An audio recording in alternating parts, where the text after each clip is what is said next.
How to make homemade potato chips. First you will need a few items. 2 large potatoes, 1 tablespoon vegetable oil, salt and pepper or what other seasoning you may want to use. Preheat your oven to 375 degrees Fahrenheit or 190 degrees Celsius. Wash and clean the potatoes. Next, peel the potatoes if you do not want peel on your chips. Using a vegetable peeler or knife, cut the potatoes into rounds thinly sliced about 1/8 inch or 3 millimeters.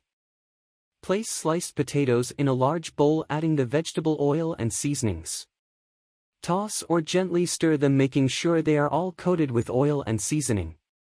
Next, lay potato slices on a baking sheet, making sure they are not stuck together or overlapping.